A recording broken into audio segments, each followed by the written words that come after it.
especially not what the church has taught us, which is very sad, but it is true. We, as you remember, just recall, you have the distant God. That is what Catholics preach. He is there somewhere far away. You go to the priest or you go to Mother Mary. Very, very wrong. Then you have the angry God, which Protestants, Calvin preaches. Angry. He is angry all the time. And then what they do, they take the after Jesus died and rose from the dead, he became all right. So first person to become all right was not human beings. Looks like Jesus came for his father to make his father all right, rather than it's totally wrong. Then you actually predestination. Even if you have everything happens in your life is which is totally wrong. Everything happens to your life is wrong. Everything is what happens to you. And what the law of Genesis, sowing and reaping. What you sow, you will reap. These are things we have learned and which we just have to remember. Now, if we have accepted that God is not according to these three, see, it is difficult.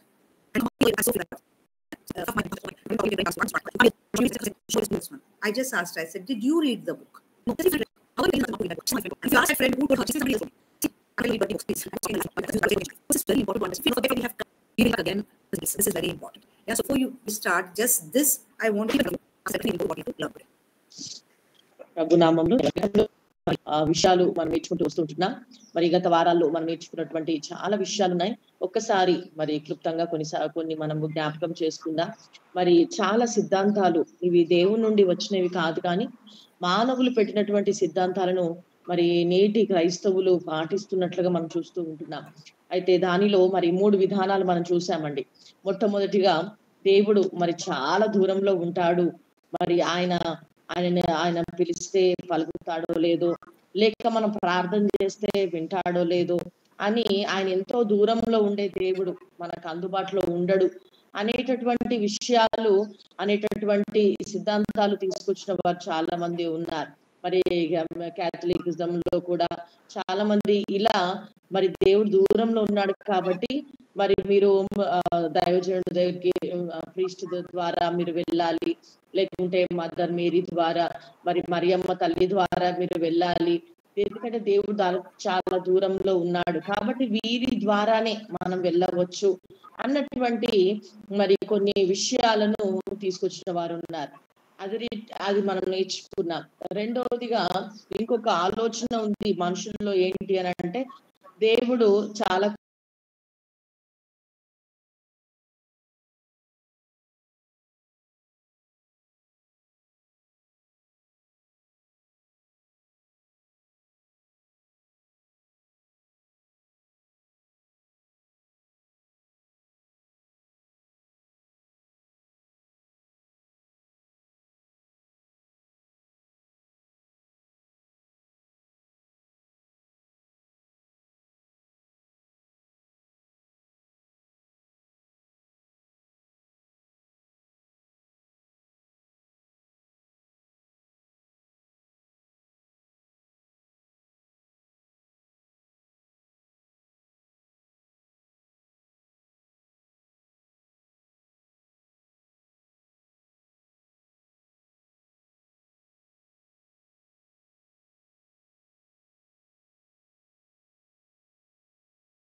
కోపిస్ట్ అయినటువంటి వాడు. ఇది Calvin గారు తీసుకొచ్చినటువంటి సిద్ధాంతం.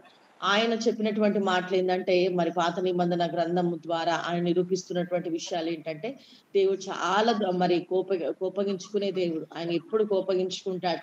ఆయన దగ్గరికి మనము వెళ్ళి ప్రార్థించలేనటువంటి మరి అలాంటి మన స్థితిలో మనం వెళ్ళలేము.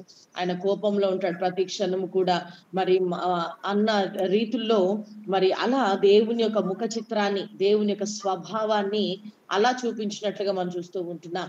అదే రీతిగా మూడోదిగా చూసినట్లయితే దేవుడు చాలా దూరంలో మరి మూడోది చూసినట్లయితే మరి ఏది జరిగినా అది దేవుని చిత్తమే, ఏది జరిగినా అది దేవుడే చేశాడు అన్నటువంటి ఆలోచనలో మరి ఆ ఆలోచనలను తెప్పించేటటువంటి కొన్ని విషయాలు ఉన్నాయి. ఎలా అంటే ఉదాహరణకు ఒకవేళ తలపైన రాయబడ్డా ఇది దేవుడే తలపైన రాయేశాడు, లేకపోతే ఏది జరిగినా చెడు జరిగినప్పుడు ఇదిగో ఇది దేవుడే చేశాడు అన్నటువంటి ఆలోచనలు కలిగి అలాంటి సిద్ధాంతాలు తీసుకొచ్చిన వారు ఉన్నారు. మరి నా దేవుడు అలా ఎన్నడు మరి మన జీవితంలో చెడు లేకపోతే కీడు అనేది జరిగినప్పుడు అది దేవుడు ఎన్నడూ కూడా మనకు కలిగించడు. కానీ మన జీవితంలో అపవాది ఆ కీడును కల్పిస్తున్నాడు అని మనం గుర్తించాలి. కానీ మరి ఈ 3 విధానాల్లో మనం చూసినట్లయితే దేవుని యొక్క స్వారూప్యాన్ని, దేవుని యొక్క ముఖ చిత్రాన్ని వేరుగా చూపించడానికి, ఆయన గుణ లక్షణాలు ఆయనలో లేనివి మరి చూపించడానికి చాలా మంది మరి సిద్ధాంతాలు మరి చూస్తూ ఉంటున్నాం. అలా చాలా మంది ఈ యొక్క అబద్ధ బోధలు విని చాలా తమ జీవితాలు పాడు చేసుకున్న వారు ఎంతో మంది ఉంటున్నారు. అయితే వీటన్నిటిలో కూడా మనం గమనించినట్లయితే మనం ఏది నమ్మాలి, మనం దేవుని యొక్క స్వారూప్యాన్ని ఏ రీతిగా అయిన గుణ లక్షణాన్ని మనము అర్థం చేసుకోవాలి అనేది మనం జ్ఞాపకం చేసుకోవాలి. కాబట్టి మరి మనము ఈరోజు మనం నేర్చుకోబోతుంటున్నాం. మరి మనము వీటన్నిటిలో నుండి కూడా బయటకు రావాలి. దేవుని యొక్క ముఖ చిత్రాన్ని, దేవుని యొక్క స్వభావాన్ని మనం ఏంటో అర్థం చేసుకోవాలి.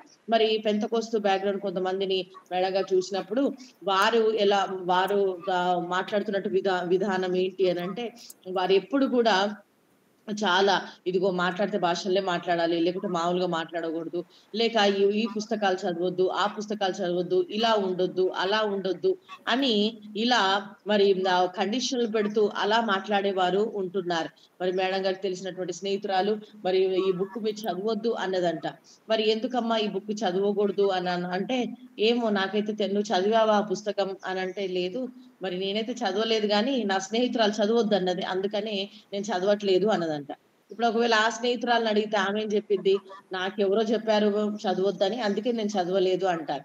అలా కాబట్టి అలాంటివి మరి చెడు పుస్తకాలు చదవమని చెప్పట్లేదు కానీ మరి ఆ పుస్తకం ఏంటంటే మరి జీవితాన్ని మార్చేటటువంటి మంచి పుస్తకం. బైబిల్ నుండి వారు మంచిగా దేవుని యొక్క మాటలు తీసుకొని రాశారు. మరి అలాంటి పుస్తకాలు చదివినప్పుడు జీవితం మార్చబడుతుంది. కానీ కొంతమంది మరి వారి యొక్క సిద్ధాంతాన్ని బట్టి, వారి యొక్క ఆలోచన ప్రభావాన్ని బట్టి ఇతరుని కూడా పాడు చేసేటటువంటి వారు మరి ఉంటారు, చదవనివ్వకుండా ఇలా. కాబట్టి సత్యం ఏంటో, ఏది చదవాలో, ఏది చదవకూడదో, ఎలాంటి ఆలోచనలో మనం ముందు కొనసాగాలో మనం నేర్చుకోవాలి. కాబట్టి ఇంతవరకు కూడా కొన్ని వారాల నుండి మనము మరి మేడం గారు మనకు బోధిస్తూ ఉంటున్నారు. దేవుని యొక్క స్వారూప్యం ఎలా ఉంటుంది, ఏది మనం నమ్మాలి, ఎలాంటి ఆలోచనలో మనం ఉండాలి, మనం ఎలా మన మనసు నూతన పరచుకోవాలి అనే విషయాలు మనం నేర్చుకుంటూ వస్తున్నాం. మనం ముందు కొనసాగుదాం. Let's read John 15:5-8. యోహాను సువార్త 15వ అధ్యాయం 5 నుండి 8 వచనాల వరకు చదువుకుందాం.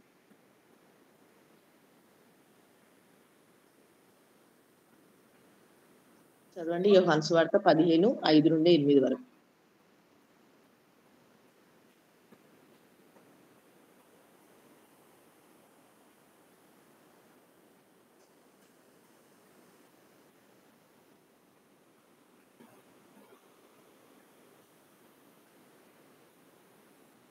మేడం 15:5 నుండి 8 వరకు.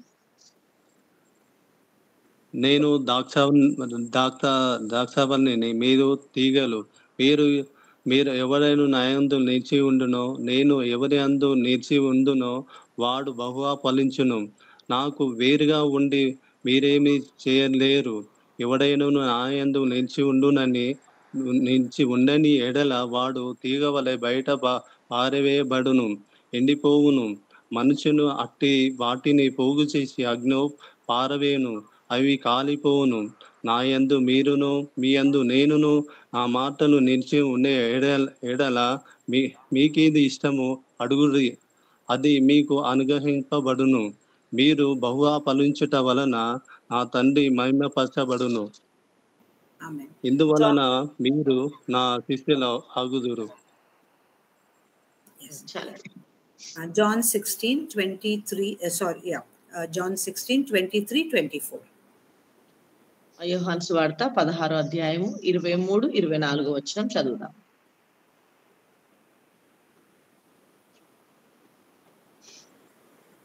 ఆ దినమున మీరు దేని గురించి నన్ను అడుగుదురు, మీరు నా తండ్రి నా పేరట ఏమి అడిగినను ఆయన మీకు అనుగ్రహించునని మీతో నిశ్చయముగా చెప్పుచున్నాను. ఇది వరకు మీరేమి నా పేరట అడగలేదు. మీ సంతోషం పరిపూర్ణ అగునట్లు అడుగుడి, అది మీకు దొరుకును. Amen. So now we have said these three images of God: distant God, angry God, micromanager. Everything in your life is written in a book. That last part is not. That is Indian thought. That is definitely not what God is. You are a free human being. You can do everything. What you are going to do may be written, but that you are going to do, God has not decided. That you must remember. Oh, it is written. That's why. Oh, this person died very young. God wanted him to die very young. Wrong. So we have told you these three. I have told you these three gods. Image of God is wrong. So what is the image of God? Jesus. What Jesus was on this earth is the image of God. As they say, Jesus is the express image of God the Father. That you must not forget. Okay. So if he is that person, not these three, and if he is Jesus, then what do we do? Yeah. So here you have, you abide in me, my words abide in you. Whatever you ask, whatever you desire, it shall be done for you. Now, there are people, of course, again, I mean, Catholics don't so much, take the word of God like that. They read. Now they are told, nowadays they tell in church you read. So they read. But taking a verse and isolate it without understanding and saying, now this is the thing. So what many Protestants do, they take this and they say, whatever I ask, God will give. No. Oh, then what Sister Jesus said? Whatever good you ask, please don't forget. Okay. So it shall be done for you if you abide in, see, I in you, you in me. If you believe, my words in you. See, this, my words abide in you. This is very important to understand. Yeah. So when you say, when Jesus said, my words abiding in you, what does it mean? Have you changed your image about God? Are you still with angry God? Oh, God is angry. There are many people I have seen. We pray for them. We tell them. And you ask them like, why do you think this is happening in your life? Oh, sister, I feel guilty for those many sins. Now, what does the word say? You are forgiven. No. But that they take in their head. Okay. So whatever image they have, that is not there in the Bible. When God says, ask and you shall receive, it is according to his word. The word abides in you. Okay. Now, how will I explain that in short? Yeah, we will explain it in detail. If I say that I am sick, yeah, many people earlier Catholic Church used to teach God is putting sickness on you, like Protestants only, to teach you a lesson. Yeah. But what does God's word says? By his stripes you are healed. By his stripes or through Jesus you get sickness is never there. If you read the 4 Gospels, which sick person has Jesus sent away saying that, oh, my daddy wanted to teach you a lesson? Taking one verse out of the Bible and, twisting it, that is the work of the devil. Now, what is very important to understand? The word of God, see, listen, just listen. Word of God, when you ask according to, when the word abides in you. Okay, now let's take again sickness. By his stripes you are healed. That is a law. These are known as spiritual laws, which we will do in detail for every need that we have. The spiritual law means you can get healing only through Jesus Christ. Now, are other people healed? They are. Yeah. But I have seen that when a Christian who has faith in Jesus is healed, that sickness never comes back. I can write one book and I always tell you my stories. Yeah. Spondylitis, shoulder pain, you can't imagine. Crying like, can't sleep, can't do anything. 15, not 15, I think more than 20 years old. Gone. Never came back. Yeah. So it is a law. Now, what is the meaning it is a law? We have India, right? Tomorrow there is a law, right to education. Okay. And that law, thank God for people who thought, okay, not uneducated people, but people who were in government, who were educated. They said every person should have a right. See, if I don't have a right, then I cannot go and ask. There is no law, I cannot ask. So government passed a law to education. So what does that mean? Today, if my child doesn't get admission to a school that I want, I can go to the government and say I want, but they're not giving me. So every school has to reserve some 3 seats in every class till the end, just beginning of school, which if people come like this and say, I want admission in your school through this right to education, okay, I can quote the law and I can get admission for my child. Yeah, I can do it. The same way, when you say, by your stripes, Lord Jesus, I'm healed. Now, yesterday I had gone out, I got a little hurt on my toe. Was it paining? It was paining because Satan will do a lot of things to you. Yeah. But guess what? It is gone. Yesterday, whole time I was in the bus and said, by your stripes, I'm healed, Jesus. Today, no pain, nothing. It's much reduced, it will go. Is it a law? Yeah, I'm using that. So when I say, by your stripes, I'm healed, that works on my body. The words, whose words? The word of God in the book. That is working. Yeah. Even if you take treatment, if you say, by your stripes, I'm healed, that works million times more. I told you my friend's story. Total heart block. She could have gone. But just 1 week before I met her in Goa, and I told her, this is how you get your healing. My hair is standing because she took the word of God and she said, yeah, I believe. Why did she? Did she believe Maria? No. She knows. She's a Catholic. She knows if Maria is quoting from the Bible, it is true. And when she got that heart attack, she's saying, Maria, the only sentence I was saying, by your stripes, I'm healed. Today, her heart, my daughter looked at her report and said, is pumping as if there is no stent in her heart. Imagine that statement. Now, I know another person who has got a pacemaker, but they say, what, your ECG? Yeah, it is like, it's not got worse. No. Here, your heart is pumping as if it is new. How does that happen? Because there is a law. Please remember, every healing, everything that you want, there is a law which you have to know. Andrew, many people come in line, I want this, I want that. Do you know in the word of God where it is written, he will ask? No, somewhere I heard. Not happening. Okay, get to the word. So everything that you need is a law and it is written in his book. Yeah. So you must understand that you need prayer to understand the word of God and to put it in your life. Now you might think prayer, like if I tell Catholic, they'll start with Hail Mary, Our Father, Glory be. Okay, because in a group you can pray like that. Yeah, say if I go to Pentecostal church and you say pray, all will pray in tongues, right? Like that. So they will pray. But you must know that prayer is just you talking to God. This you must never forget. You must never forget. Recently, a friend of mine, she is having trouble, and I told her, you just talk to Jesus and tell him what you want. I said, I'm not asking you to take and pray rosary. I told her very specifically because rosary is not biblical. So guess what? She found some prayer in the Catholic book which fitted her need. And she read that prayer and saying, Maria, thank you so much. Yes. So you should have a prayer which is talking to God. Now, second thing, when it is a law, anybody can go. See, anybody can go to the school. I want admission for my child. You must give. Anybody can go. See, that is the beauty of the law in the Bible. Anybody can go. God is not a respecter of person. Secondly, there is no time or distance where this law doesn't work.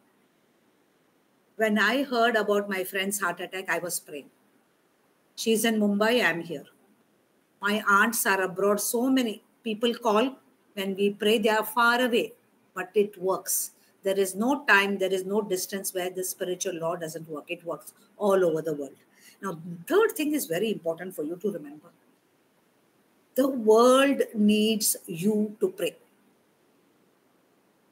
Now, especially our country, if you are not praying, I am sure you are praying, but Catholic Church has taken it because you know what, see, Protestant churches, they are small, but Catholic Church is big. We have a lot of institutions, schools, and in Mangalore, a lot of rubbish incidents have happened. So, the bishops have understood one thing. When Karnataka elections took place, God is a God who listens to your prayer. So this time the prayer has got even stronger. Yeah. So the church needs men who pray. God does not anoint or sanction your plans. Okay, I take on plan. Oh God, now you sanction. No. God anoints men who pray. Now men, okay, there is no feminism here. Men include women. Okay, we came from you, right? Women came from men. And this is, please understand this, MEN. Men have to start praying. Women always pray. Men think, oh, these women, they all care. No. God anoints men who pray. God does not anoint. See, I have a plan. I have a wish this will happen. Our country should be ruled by godly people. My plan, I can throw somewhere. But when I pray, when men pray, again I am repeating, when men pray. Thank God, Catholic Church is full of priests. They are men. When men pray in the family, in the church, pastors, co-pastors, assistant pastors, men, when you pray, every law that is written, everything that is there, every plan that you have will come to pass when you pray. So,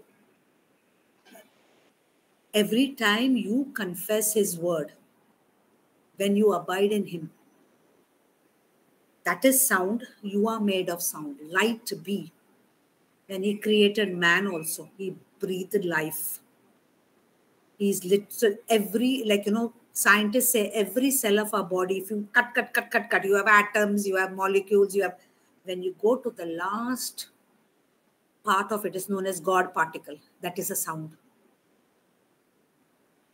Sound. With sound, you have electrons, protons, quarks, whatever you have that they have broken up. Ultimately, it is sound. Only when you speak the word of God, speak. Everything that you want comes to pass according to the word, not according to anything else.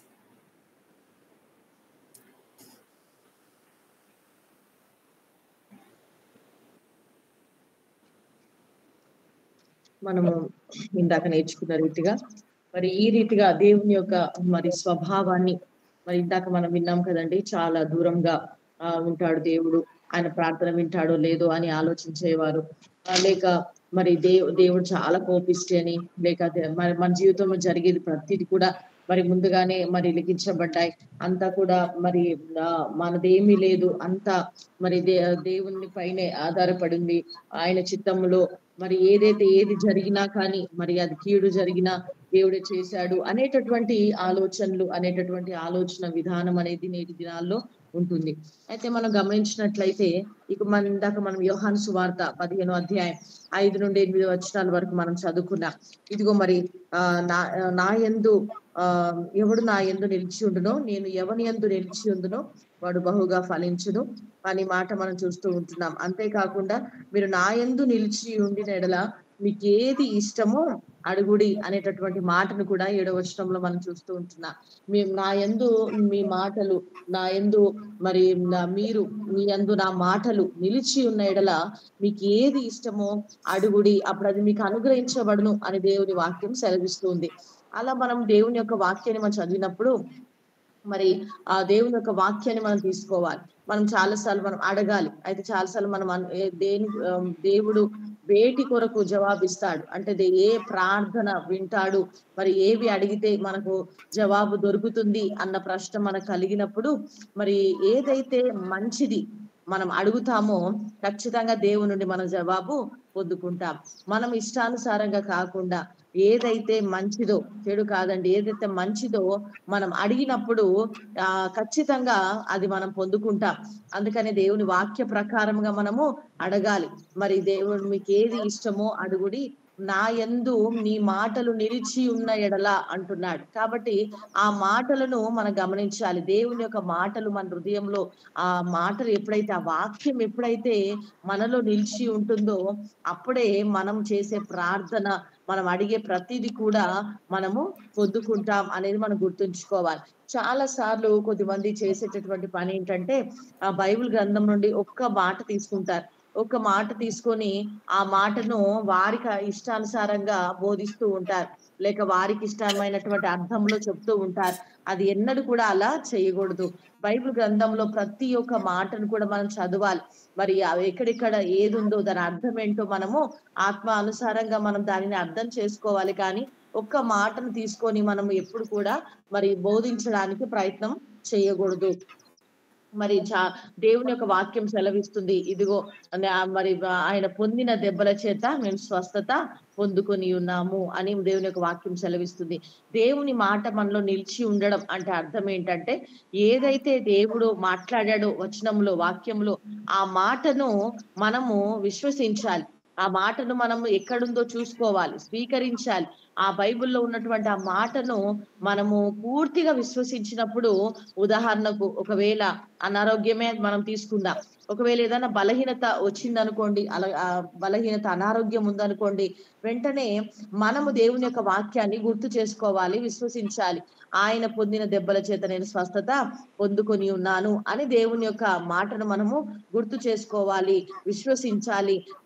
ఎప్పుడైతే అలా మనం చేస్తామో అది ఎలాంటి బలహీనత అయినా, రోగమైనా మరి పరిపూర్ణ స్వస్థతను దేవుడు మనకు అనుగ్రహిస్తాడు. కొన్నిసార్లు చాలా భయంకరమైన రోగాలు కూడా మరి ఈ యొక్క మాటను తీసుకొని విశ్వసించి ప్రార్థించినప్పుడు స్వస్థత పొందుకొని తిరిగి ఇక అవెన్నడూ కూడా మరలా ఆ రోగములు తిరిగి రాలేదండి. బైబిల్ గ్రంథంలో చూసినట్లయితే మరి ఏ రోగంతో వచ్చినప్పటికీ దేవుడు ఎన్నడూ కూడా, ఇదిగో దేవుడు మీకు పెట్టాడు ఇది, మరి దేవుడు ఏదో నిన్ను మార్చడానికి ఇలా నీకు ఈ రోగం పెట్టాడు అని ఎక్కడ కూడా యేసుప్రభు వారు అనలేదు.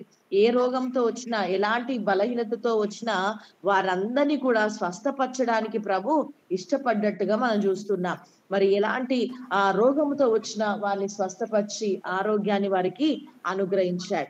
మరి ఉదాహరణకు మరి మేడం గారు కూడా మరి ఈ బలహీనత మరి మరలా ఎన్నడూ కూడా తిరిగి రాదు దేవుని విశ్వసిస్తే. మేడం గారు చెప్పినటువంటి సాక్ష్యం ఏంటంటే, తను కూడా మరి కొద్ది సంవత్సరాల క్రితం భయంకరమైనటువంటి యొక్క భుజం నొప్పితో, భయంకరమైన నొప్పితో బాధపడుతున్నప్పుడు కొన్నిసార్లు కన్నీరు విడిచేదంట, ప్రభా ఈ నొప్పిని తట్టుకోలేకపోతున్నాను, స్వస్థపరచండి అని. ఆయన పొందిన దెబ్బల చేతనే స్వస్థత పొందుకొని ఉన్నాను, ఈ మాట మరి ప్రభు నా కొరకే ఇచ్చాడు, నేను నమ్ముతున్నాను అని తను విశ్వసించినప్పుడు ఇక ఆ నొప్పి ఇప్పటి వరకు మరలా తిరిగి రాలేదంటండి. అంటే దేవుడు స్వస్థపరిచాడు. నువ్వు ట్రీట్మెంట్ తీసుకుంటున్నప్పటికీ కూడా, నువ్వు మందులు వాడుతున్నప్పటికీ కూడా దేవుని వాక్యాన్ని, ఆయన పొందిన దెబ్బల చేతనే స్వస్థత పొందుకొని ఉన్నాను అని ఈ మాటను నువ్వు విశ్వసించినప్పుడు మన ట్రీట్మెంట్ కంటే కూడా దేవుని యొక్క వాక్యము ఇక మరి ఎన్నడూ కూడా ఆ రోగం మనలో ఉండకుండా, ఆ నొప్పి మనకు రాకుండా దేవుడు పరిపూర్ణ స్వస్థత కలిగించేవాడు. అయితే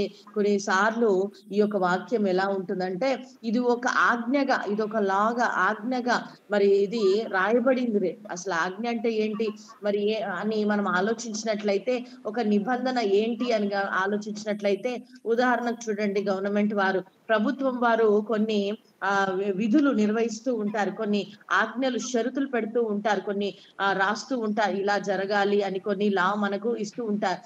ఉదాహరణకు చెప్పాలంటే, ఒకవేళ మన బిడ్డల్ని స్కూల్లో జాయిన్ చేయాలనుకోండి, ఒకవేళ అయితే ఒకవేళ అది ముందుగానే ఆజ్ఞ ప్రభుత్వం ద్వారా రాయబడి ఉంటే ఖచ్చితంగా ఒకవేళ నేను కోరినటువంటి మరి కాలేజ్ లో గాని స్కూల్లో గాని మన పిల్లలకి అడ్మిషన్ దొరకకపోతే మరి నేను అడగగలుగుతాను. నాకు ఈ స్కూల్లో కావాలి అని నా బిడ్డలకు ఇక అడ్మిషన్ కావాలని ఆశపడుతున్నాను, కానీ ఇవ్వట్లేదు అని నేను వారిని వెళ్ళి మరలా అడిగే హక్కు నాకు ఉంటుంది. ఎందుకంటే ప్రభుత్వం వారు పెట్టినటువంటి మరి ఆజ్ఞను బట్టి నేను అడిగే ఆ హక్కు తల్లిదండ్రులకు ఖచ్చితంగా ఉంటుంది. అదే రీతిగా రాయబడిన వాటికి ఖచ్చితంగా మనం అడిగే హక్కు ఉంటుంది. అదే రీతిగా బైబిల్ గ్రంథంలో కూడా మన కొరకు దేవుడు మన కొరకు రాసి పెట్టాడు. మన కొరకు దేవుని యొక్క వాక్యము ఆయన లిఖించబడింది. కాబట్టి ఆ వాక్యము మనం స్వీకరించి, ఇదిగో నేను అడుగుతున్నాను ప్రభువా, నీవు నా కొరకు రాసినటువంటి ఈ మాటలు మరి నేను స్వీకరిస్తూ ఉన్నాను, నేను విశ్వసిస్తూ ఉంటున్నాను అని మనం ఎప్పుడైతే దేవుని యొక్క మాటను మనం స్వీకరిస్తామో ఖచ్చితంగా మనకు మరి ఆ స్వస్థత కానివ్వండి, మనకి ఏది కావాలో అది ఖచ్చితంగా మనము పొందుకోగలుగుతామండి. ఉదాహరణకు గతంలో కూడా మేడం గారు చెప్పారు, తన యొక్క స్నేహితురాలు మరి ఆమె యొక్క గుండెలో మరి ఆ యొక్క బ్లాక్స్ ఏర్పడి మరి ఆ యొక్క రక్తము ప్రసరణ జరగక ఆమె గుండె నొప్పితో హాస్పిటల్లో జాయిన్ అయింది. చాలా బాధపడుతున్నప్పుడు మేడం గారు ఒక మాట చెప్పారు ఆమెకి, ఏంటంటే ఇదిగో దేవుని యొక్క వాక్యమే నీకు స్వస్థత ఇస్తుంది, ఆయన పొందిన దెబ్బల చేత మనం స్వస్థత పొందుకొని ఉన్నాము అనే మాటని ఎప్పుడైతే చెప్పిందో ఆ యొక్క తన స్నేహితురాలు ఆ మాటను తీసుకొని, అవును నేను ఆయన గాయాల్లో నాకు స్వస్థత ఉంది, ఆయన రక్తంలో నేను విడుదల పొందాను అని ఆమె పదే పదే ఆ మాటను విశ్వసించడం ద్వారా, ఆ మాటను పలకడం ద్వారా, ఆ మాట పైన ఆధారపడడం ద్వారా మరి ఈ రోజు మరి ఆ యొక్క మరి మేడం గారి యొక్క స్నేహితురాలు మరి చాలా స్వస్థత పొందుకుంటుందంటండి. ఆమె యొక్క మరి రిపోర్ట్స్ చూసినప్పుడు మరి మేడం గారి యొక్క కూతురు ఆమె చూసినప్పుడు ఆమె యొక్క గుండె నరాలు కానివ్వండి, ఆ యొక్క పైప్స్ అవన్నీ కూడా ఆ రక్తం ఎక్కడ కూడా గడ్డ కట్టకుండా మరి క్రొత్త గుండెలో క్రొత్తగా ఏ రీతిగా అయితే అన్ని అవయవాలు మార్చబడతాయో అలా చాలా క్రొత్తగా అవన్నీ కూడా రక్తం చాలా చక్కగా మరి ప్రసరిస్తుంది, చక్కగా మరి గుండె పనిచేస్తుంది అని ఆ యొక్క రిపోర్ట్స్ లో చూసినప్పుడు చాలా ఆశ్చర్యపోయారంట. దానికి కారణం ఏంటి? మనం ఎంత మందులు వాడినా, ఎంతగా మనం బయట ఆధారపడ్డా దేవుని యొక్క సహాయం, దేవుని యొక్క మరి ఆయన స్వస్థత కార్యం మన జీవితంలో జరిగితే ఇక దానికి తిరుగులేదండి. అంతగా మరి వాక్యం అనేది మన జీవితంలో మనకు ప్రభావితం చేస్తుంది. కాబట్టి మనము జ్ఞాపకం చేసుకోవాలి, మనకు ప్రార్థన అవసరము. మనం అర్థం చేసుకోవాలి ఏంటంటే దేవుని యొక్క వాక్యం మనకు ప్రాధాన్యమైనది. ఆ వాక్యం ఎక్కడుందో, ఆ వాక్యం మన కొరకు ఏం రాయబడి ఉందో అవి ఖచ్చితంగా మనము తెలుసుకోవాలి. అలా తెలుసుకోవాలంటే బైబిల్ గ్రంథంలో ఉన్న ఆ మాటలు మనకు అర్థం కావాలంటే మనం చేయాల్సిన పని ఏంటంటే ప్రార్థన చెయ్యాలి. ఎప్పుడైతే మనం ప్రార్థన చేస్తామో దేవుని యొక్క మాటలు మనకు పరిపూర్ణంగా అర్థమవుతాయండి. అయితే ప్రార్థన అంటే కొన్ని విషయాలు మనం తెలుసుకోవాలి. కేథలిక్ వారు మనం చూసినట్లయితే కొన్ని ఆల్రెడీ రాయబడినటువంటి మాటలతో వారు ప్రార్థన చేస్తూ ఉంటారు. అలా చేయడం కాదు, కానీ దేవుని యొక్క వాక్య ప్రకారంగా మనం తెలుసుకోవాల్సింది ఏంటంటే ప్రార్థన అంటే దేవునితో మాట్లాడడం, దేవునితో సమయాన్ని గడపడం.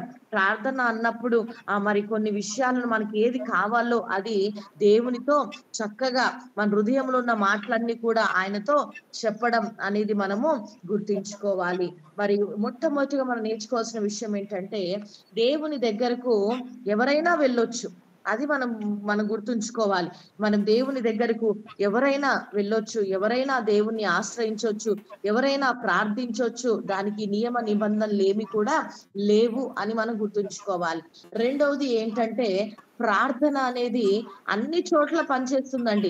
ఇక్కడే పనిచేస్తుంది, లేకపోతే మనమున్న స్థలంలోనే పనిచేస్తుంది, బెంగళూరులోనే ఇక్కడే పనిచేస్తుంది అని ఏం లేదు.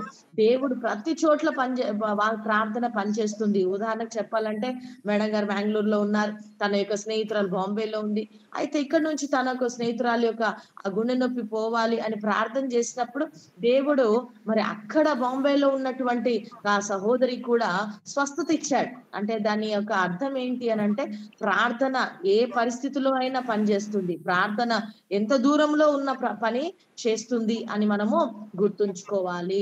కాబట్టి ఇది మనం గుర్తు చేసుకోవాలి. మొట్టమొదటి ప్రార్థన అంటే ఎవరైనా దేవుని మనము వెళ్ళొచ్చు. ఏ వ్యక్తి అయినా, ఎలాంటి మతంలో ఉన్న ఏ వ్యక్తి అయినా దేవుణ్ణి చేరుకోవచ్చు, దేవునికి మొరపెట్టుకోవచ్చు అనేది మనం గుర్తుంచుకోవాలి. రెండవదిగా ప్రార్థన ఎక్కడైనా పనిచేస్తుంది. కాబట్టి మనం ఎవరి కొరకైనా, ఎక్కడున్న వారి కొరకైనా మనం ప్రార్థన చేయవచ్చు. అంతేకాకుండా ప్రార్థన అనేది మనము ప్రార్థన చేసినప్పుడు మరి చాలా సార్లు మరి కొన్నిసార్లు మనము ప్రార్థన మరి సంఘాల్లో మనం ప్రార్థన అనేది చాలా ప్రాముఖ్యమైంది. మరి క్యాథలిక్ సంఘాలు అనేది మనం చూసినట్లయితే చాలా పెద్ద మరి చాలా పెద్ద సంఘాలుగా అనేకమైనటువంటి మరి మినిస్ట్రీలు జరుగుతున్నట్లుగా మనం చూస్తూ ఉంటున్నాం. అయితే అలాంటి యొక్క స్థలాల్లో నేడు కూడా మరి ఉదాహరణకు మేడంగా చెప్పినట్లుగా మరి ఈ యొక్క ఎలక్షన్స్ జరుగుతున్నప్పుడు కానివ్వండి, అలాంటి సమయంలో సంఘంలో ఉన్న ప్రతి ఒక్కరు, ఉదాహరణకు మరి పురుషులందరూ కూడా వారు ప్రార్థన చేయడం ప్రారంభించినప్పుడు ఏదైతే కావాలనుకున్నారో, ఏదైతే ప్రభుత్వం కావాలనుకున్నారో ఆ ప్రార్థన ద్వారా దేవుడు వారికి జీవితంలో అద్భుతాలు చేశాడండి. అంటే మరి ముఖ్యంగా ఇక్కడ పురుషుల కొరకు చెప్తున్న మాట ఏంటనంటే, మరి ప్రాముఖ్యంగా పురుషుల్లో నుండే స్త్రీ తీయబడింది అనేది మనం చూస్తూ ఉంటున్నాం కదండి. కాబట్టి ప్రాముఖ్యంగా ప్రధానంగా ఈ పురుషుడికి దేవుడు ఇచ్చినటువంటి గొప్ప అధికారం ఏంటంటే ప్రార్థన చేయడం. పురుషుడు ఎప్పుడైతే ప్రార్థన చేస్తాడో అంటే మొదటివాడు మరి ప్రధానుడు. కాబట్టి మరి సంఘంలో కానివ్వండి, కుటుంబంలో కానివ్వండి, ఎక్కడైనా మరి పురుషుడు ప్రార్థన చేసినప్పుడు ఖచ్చితంగా ఏ నియమాలైతే ఉన్నాయో, ఏదైతే పొందుకోవాలనుకుంటున్నారో ఖచ్చితంగా మరి పురుషులు ప్రార్థన చేసినప్పుడు మరి ఆ యొక్క విషయాలన్నీ కూడా పొందుకుంటారు అని ఉదయకాల సమయంలో గుర్తు చేస్తున్నాం. ఎందుకంటే ఎక్కడ చూడండి ఎక్కువ స్త్రీలే ప్రార్థించే వారిగా ఉంటున్నారు. కానీ పురుషులు మరి ప్రార్థనలో తక్కువగా మనం చూస్తూ ఉంటున్నాం. కానీ దేవుని వాక్య ప్రకారంగా పురుషుడికి ఇవ్వబడిన ఆధిక్యతను బట్టి మరి పురుషులు ప్రార్థన చేసినప్పుడు గొప్ప ప్రార్థనకు జవాబు పొందుకుంటారు అని మనం నేటి దినము మనము నేర్చుకుంటూ ఉంటున్నాం. మరి క్యాథలిక్ సంఘాల్లో చూసినట్లయితే ఎక్కువగా ప్రీస్ట్ అనేటటువంటి ఫాదర్స్ వీళ్ళందరూ కూడా వారు ప్రార్థన చేయడం ప్రారంభించారు. కాబట్టి నిజంగా అనేకమైన విషయాలు, అనేకమైన దేవుడి సన్నిధిలో అడిగినప్పుడు వారు పొందుకుంటూ ఉంటున్నారు. కాబట్టి సేవకులు ప్రార్థించడం చాలా ప్రాముఖ్యం. సంఘంలో పెద్దలు, పురుషులు ప్రార్థించడం, కుటుంబంలో పురుషులు, భర్తలు ప్రార్థన చేయడం ఆ కుటుంబానికి, ఆ సంఘానికి ఎంతో దీవెన, ఎంతో ఆశీర్వాదం అనేది మనం గుర్తుంచుకోవాలి. అంతేకాకుండా మరి దేవుని యొక్క వాక్య ప్రకారముగా మన యొక్క శరీరం అంతా కూడా మనం గమనించినట్లయితే ఇది శబ్దం, మనకు శరీరం అంతా ముక్కలు చేసినప్పటికీ, అది ఎలాంటి పదార్థాలతో చేయబడినప్పటికీ కూడా అది ముక్కలుగా చేయబడ్డప్పుడు శబ్దం అనేది ఖచ్చితంగా వస్తుందండి. అందుకనే శబ్దంపై ఆధారపడి ఉంది. మరి ప్రతిది కూడా శబ్దం పైన ఆధారపడి ఉంది. కాబట్టి నువ్వు ఏదైతే పలుకుతావో, ఏదైతే మాట్లాడతావో అది ప్రభు స్థిరపరుస్తాడు. కాబట్టి దేవుని సన్నిధిలో ఉండి నువ్వు నోరు తెరచి ప్రార్థించినప్పుడు, నువ్వు అడిగినప్పుడు, అందుకే ప్రభు చెప్పిన ఇందాక మనం వాక్యంలో చూసాం కదా, నా యందు మీరు, మీ యందు నేను, నా మాటలు నిలిచి ఉన్న ఎడల మీకు ఏది ఇష్టమో అడుగుడి, అప్పుడు అది మీకు అనుగ్రహించబడును. అంటే మనం నోరు తెరిచి ప్రభును అడిగినప్పుడు ఖచ్చితంగా అది మనకు అనుగ్రహించబడుతుంది. ఆమేన్. Now that's all you heard, right? But you will tell me, sister, my prayer is not being answered though. There is a law. If I go and I say, like I told you, go to the school and say give admission, they have to give, right? But I'm saying and I'm not getting. Let's see why. Okay, let's read Job 1:6-12. యోబు గ్రంథము 1వ అధ్యాయము 6 నుండి 12వ వచనము మనం చదువుకుందాం. యోబు గ్రంథం 1వ అధ్యాయం 6 నుంచి 12 వరకు.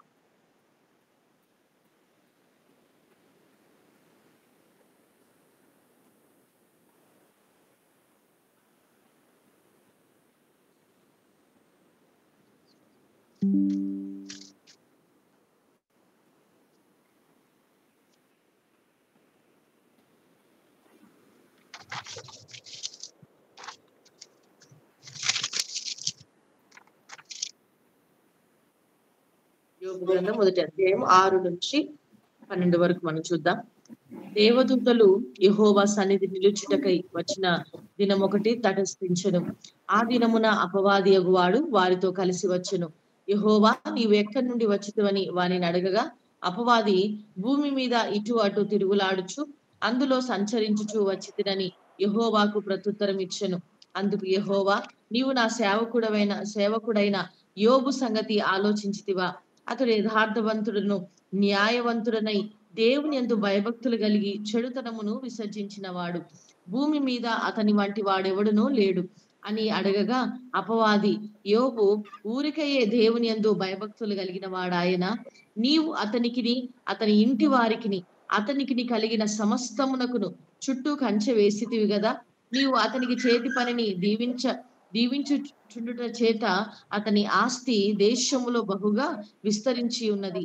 అయినను నీవు ఇప్పుడు నీ చెయ్యి చాపి అతని కలిగిన సమస్తమును మొత్తిన ఎడల అతడు నీ ముఖము ఎదుటనే దూషించి నిన్ను విడిచిపోవును అని యెహోవాతో అనగా, యెహోవా, ఇదిగో అతనికి కలిగిన సమస్తమును నీ వశమున ఉన్నది, అతనికి మాత్రము ఏ హాని చెయ్యకూడదని అపవాదికి సెలవీయగా వాడు యెహోవా సన్నిధి నుండి బయలు వెళ్ళెను. Let's read John 8:44. యోహాను సువార్త 8వ అధ్యాయము 44వ వచనం చదువుదాం.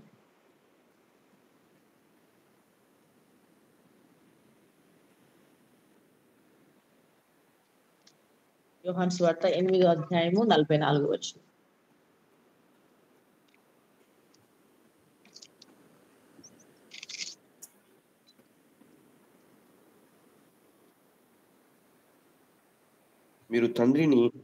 మీరు మీ తండ్రియగు అపవాది సంబంధులు, మీరు తండ్రి దురాశలు నెరవేర్చుకోరుచున్నారు. అది ఆది నుండి వాడు నరహంతకుడై ఉండి సత్యమందు నిలిచిన వాడు కాడు. వాని యందు సత్యమే లేదు. వాడు అబద్ధమాడినప్పుడు తన స్వభావం అనుసరించియే మాట్లాడును. వాడు అబద్ధికుడును అబద్ధమునకు జనకుడై ఉన్నాడు. Romans 8:33-35. రోమిలకు రాసిన పత్రిక 8వ అధ్యాయం 33 నుండి 35 వరకు చదువుకుందాం. శిక్ష విధించు వాడెవడు? చనిపోయి 33 నుంచి అక్క 33 నుండి. దేవుని చేత ఏర్పరచబడిన వారి మీద నేరము మోపువాడెవడు? నీతిమంతులుగా తీర్చువాడు దేవుడే. శిక్ష విధించువాడెవడు? చనిపోయిన క్రీస్తు యేసే. అంతేకాదు, మృతులలో నుండి లేచిన వాడును దేవుని కుడిపార్శ్వమున ఉన్నవాడును మన కొరకు విజ్ఞాపనలు కూడా చేయువాడును ఆయనే. క్రీస్తు ప్రేమ నుండి మనలను ఎడబాపు వాడేవాడు? శ్రమ అయినను, బాధ అయినను, హింస అయినను, కరువైనను, వస్త్రహీనతైనను, ఉపద్రవమైనను, ఖడ్గమైనను మనల్ని ఎడబాపునా. So now this character comes, Satan. Yeah, so he is the troublemaker, he is the deceiver. Yeah, so if you see Job, now the day was when the sons of God came to present themselves before the Lord. See, there was a day when the sons of God would go in front of God. That was a right of Adam, but Adam gave it to Satan. Yeah, so God can't do anything. What word comes out of his mouth, it is a law. When he said this earth is given to man, man gave to somebody else. God can't take it back unless he becomes a man. Yeah, so this is what has happened. And God can't, if we were there, we would have given that Satan one kick. So why you came here? You spoiled everything, right? God can't do that. He's talking to Satan decently only. Yeah, that is very important to remember. He says, have you seen, from where are you coming? Yeah, I went, see, all rotten thing, going this side, that side, and seeing who is good so that he can make him bad. So he says, God is so proud of Job. So he's saying, is it for nothing? He has everything. If you see, now this is very important. Now, if you stretch your hand, verse 11, and touch all that he has, he will surely curse your face. See, how he's putting the blame on God. If you touch, you know what preachers do? Our lovely preachers, the church. Oh, God will touch you and he will. No, see what God tells Satan. See, everything on earth was in the hand of Satan now, right? But he's trying to blame God. See how cunning he is. And this he does every day, even today. Oh, God gave you this sickness. God did this to your child. God, blah. Blaming God. He has done it even here. But look what God tells Satan. All that he has is in your power. God gives back. He's saying everything is in your hands. Why? Because Adam has given. Yeah. But still there, God protects Job. He says, don't touch his body. And Satan has to listen. Yeah. So here he says, don't lay a hand on his person. Yeah. So Satan went out from the presence of the Lord. Yeah. Now, what Jesus talks about, very clearly, you belong to your father, the devil. You want to carry out your father's desires. He was a murderer. He murdered Adam and Eve by giving them death through sin, not holding to the truth. Always blaming God. And what he is doing is blaming God. There is no truth in him. When he lies, he speaks his mother tongue. He is a liar and a father of lies. Nowadays, if you listen to some, I don't want to go political. There is only lies. Oh my God, the lies. The only verse that comes to my mind is, you are of the devil.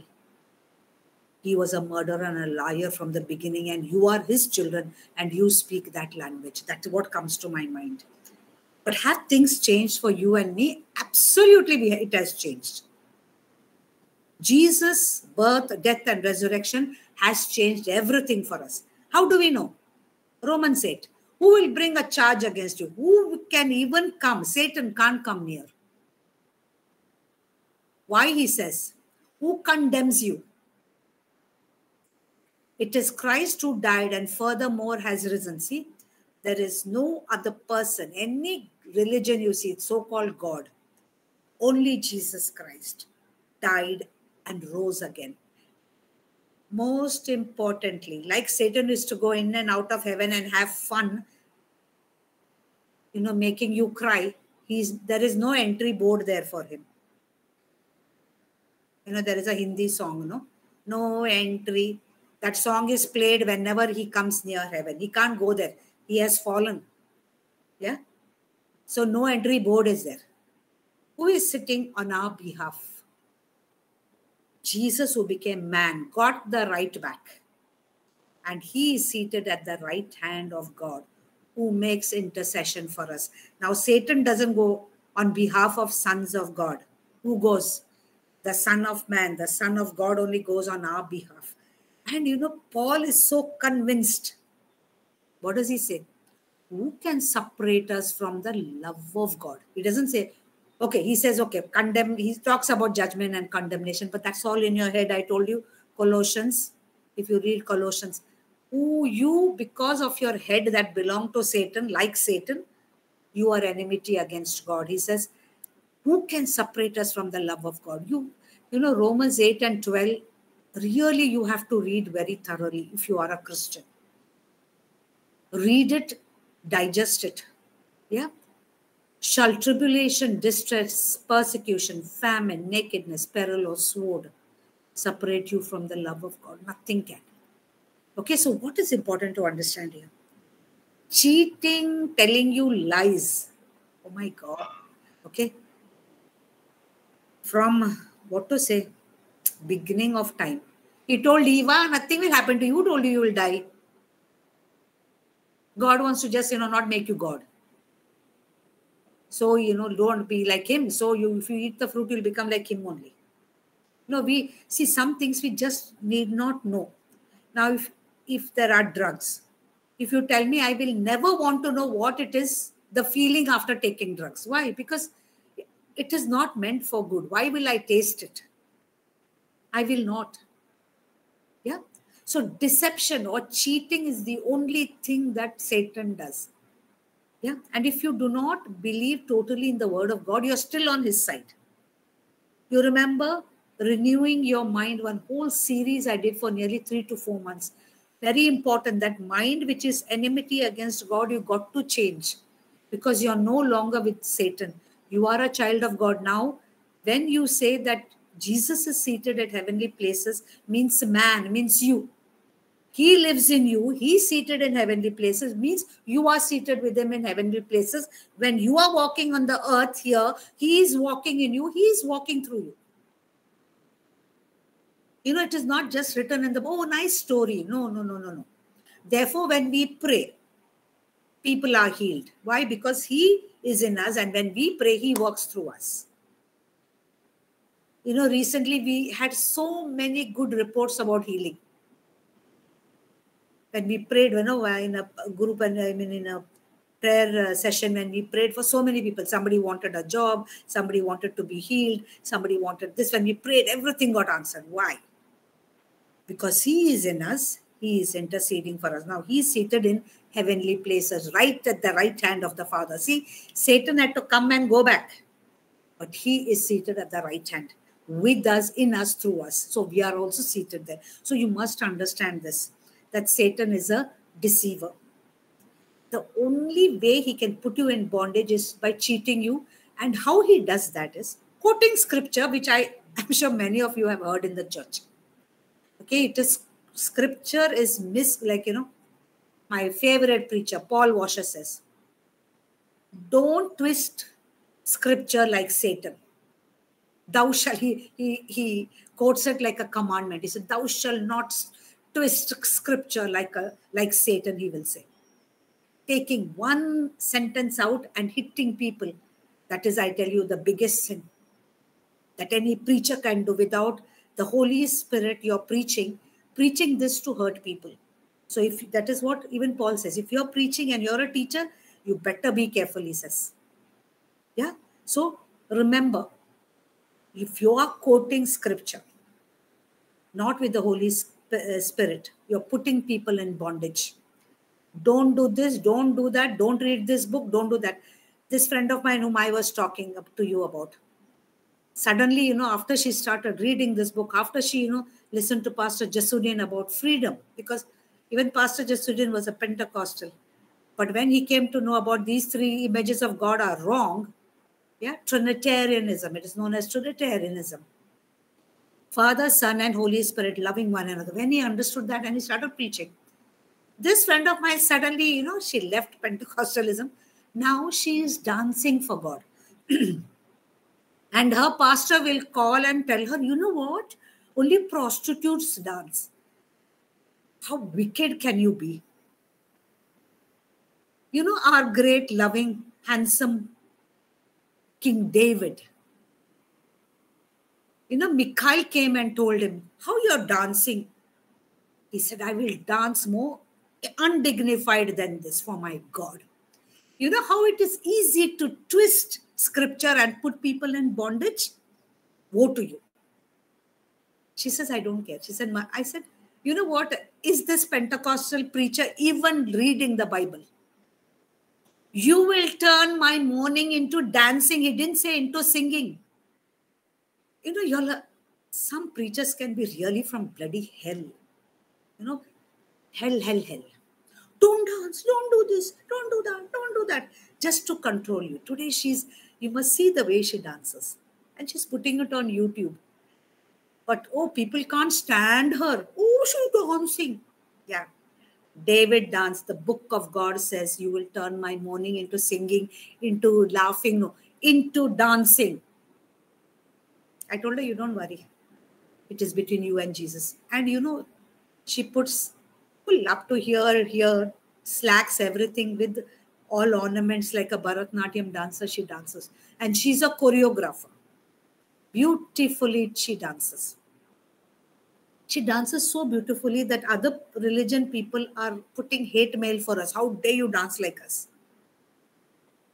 Because they dance to their God, but we have forgotten how to dance to our Father. How to praise him in dance, we have forgotten. Why? Because somebody teaches.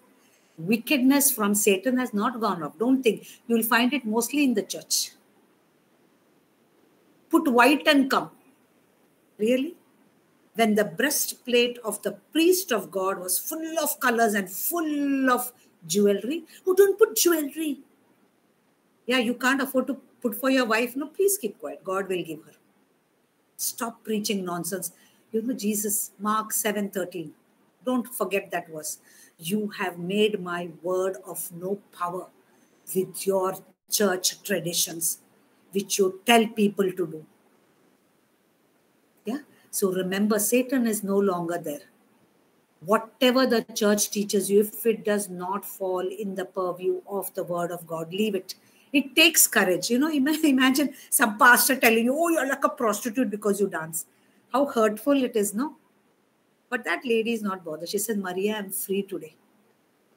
And she was the one who told me, 15 years I was in bondage. Don't do this, don't do that. One day she was tired, so she sat down like this and started praying. Guess what the Pentecostal auntie told her? How dare you sit and disrespect God? She got so angry. She said, whether I sit and stand is between my God and you. Who are you to interfere? That auntie got so scared. She said, I'm very sorry. See how they try to control you? Whether you should sit or stand in the church also, they'll tell you. Am I telling you to do nonsense? Go and, do film dance? I'm not telling you. See, then the pastor will say, oh, or the priest will say, oh, you know what? See how she's telling them to dance, and oh, that is so indecent.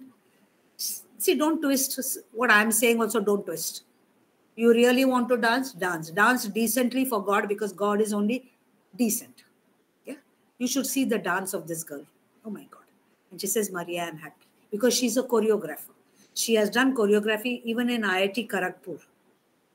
Imagine. Such a great talent. And Pentecostals have put her in a box and say, be like one, according to what their traditions, not what God has sanctioned her to do. Today she's happy. She's free. And she was showing night. I told her, read, My Experiments with Truth by M.K. Gandhi, Mohandas Karamchand Gandhi. Why? Because that man got freedom in Jesus Christ. And he wrote that book, My Experiments with Truth. Let any, religious person belonging to the church who runs a church write that book. How he understood the truth is only thing that binds, only thing that lasts. She said, finally, I'm reading that book, Maria. And she's saying, I'm enjoying it. Because when you are in Christ, you know the truth and you are made free. Only Satan can put you in bondage. When you really know God, you can do the right things, be free, be praising, be enjoying God.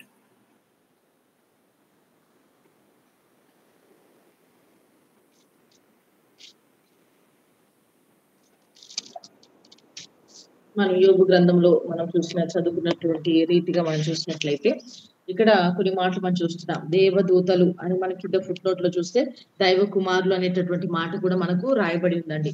మరి దైవ కుమారులు దేవుని సన్నిధిలో నిలిచేటటువంటి సమయము వచ్చి ఉన్నది అని అక్కడ మనం చూస్తున్నాం.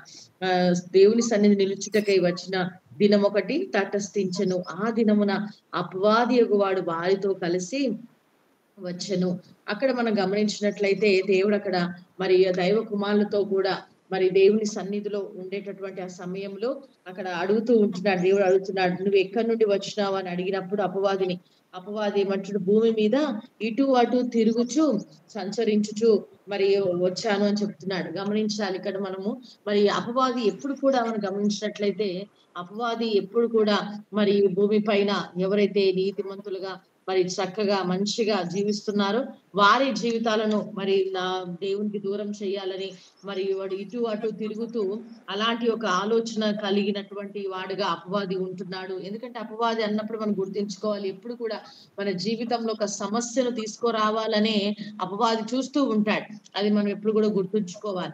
ఇక్కడ గమనించినట్లయితే చూడండి, చక్కగా ఉన్నాడు యోబు, కానీ అతని పైన నిందలు వేస్తూ అంటుంది కదా, ఇదిగో ఒక్కసారి నీవు నీ చెయ్యి చాపి ఏమంటుంది, నీ చెయ్యి చాపి యోబును మొత్తుమని చెప్తూ ఉంటుంది.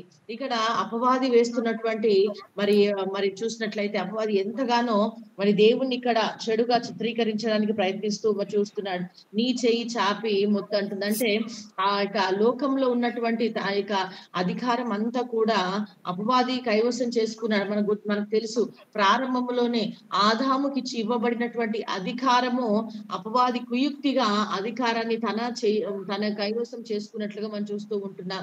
ఆదామును మోసగించి తన తీసుకున్నటువంటి అధికారమును బట్టి మనం గమనించాలి. ఈ లోక అధికారం అంతా ఎవరికి ఉంది అంటే అపవాదే ఈ లోకం పైన అధికారం కలిగి ఉన్నాడు. కానీ ఇక్కడ దేవునితో అంటున్నటువంటి మాట ఏంటంటే, నీ చేయి చాపి ఒకసారి మొత్తమని అని అడుగుతూ ఉంటున్నాడు. అంటే అక్కడ దేవుని చెడుగా చిత్రీకరించడానికి అపవాది ప్రయత్నిస్తున్నట్టుగా మనం చూస్తూ ఉంటున్నాం.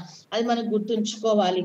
ఆ తర్వాత మనం చూసినట్లయితే మరి ప్రభు దేవుడి అయితే అడిగింది, కానీ దేవుడు చెప్పినటువంటి మాట ఏంటంటే, ఇదిగో తనకు మాత్రం నువ్వు ఏ హాని చెయ్యకూడదు నువ్వు అని, మరి తన యొక్క శరీరాన్ని తాకడానికి వీల్లేదు అని అక్కడ దేవుడు చెప్పినట్టుగా చూస్తుంటున్నాం. అపవాది కూడా ఆ దేవుని యొక్క మాటకు లోబడవలసిందే అని మనం చూస్తూ ఉంటున్నాం. మనం ఒకటి గమనించినట్లయితే అపవాది ఎప్పుడు కూడా అబద్ధికుడు, వాడు అబద్ధానికి జనకుడు, అబద్ధికుడు. మనము ఎక్కువగా ఈ అబద్ధాలు నేటి దినాల్లో మనం ఎక్కువగా అబద్ధాలు మనం చూస్తూ ఉంటున్నాం కదండి.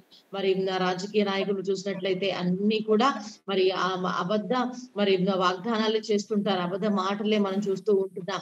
మరి కాబట్టి ఎవరైతే ఈ అబద్ధాలు ఉన్నారో ఆ యొక్క అపవాది యొక్క సంబంధులు అని మరి మనం గుర్తించాలి. మరి దేవుని యొక్క వాక్యం సెలవిచ్చినట్టుగా మరి రోమీలకు రాసిన పత్రికలు కూడా మనం నేర్చుకున్నాం. మరి మీకు శిక్ష విధించువాడు ఎవడు అని దేవుని వాక్యము అక్కడ పౌలు గారు అంటూ ఉంటారు. మరి దేవుని యొక్క వాక్యము ద్వారా మనము నేర్చుకోవాలి. మరి సాతానుడు అపవాది మరి ఇక పరలోక రాజ్యానికి మరి ఇక వెళ్ళడానికి తనకి ఎలాంటి అవకాశం కూడా హక్కు లేదు. ఎందుకనంటే ఇక దానికి నో ఎంట్రీ, ఇక నీ లోపలికి వచ్చే అనుమతి లేదు, మరి ఇక పరలోక రాజ్యంలో వచ్చే అనుమతి లేదు అని మరి రాయబడింది. ఎందుకంటే సాతాను మరి ఆ దినాల్లో మరి అలా వెళ్తూ అపవాది చేసినటువంటి విషయాలు మనకు తెలుసు. అయితే ఇప్పుడు నేటి దినం మనం గమనించినట్లయితే కొత్తగా దేవుని యొక్క మరి కుడిపార్శ్వమున ఎవరు కూర్చున్నారు అని అంటే ప్రభువైన యేసుక్రీస్తు వారి నేటి దినను మరి ఆయన కుడిపార్శ్వమున ఆయన కూర్చుని ఉన్నాడు. కాబట్టి నేడు మనము దేవుని సన్నిధిలో మనం ఏది అడిగినప్పటికీ కూడా మన పక్షాన మన కొరకు ఇప్పుడు అపవాది వెళ్ళడం కాదు, కానీ మన పక్షాన ఎవరున్నారంటే మరి తండ్రి కుడిపార్శ్వంలో కూర్చొని మన పక్షాన యేసు ప్రభు వారే మన పక్షాన ఆయన విజ్ఞాపన చేస్తూ ఉన్నారు అని మనం గుర్తుంచుకోవాలి.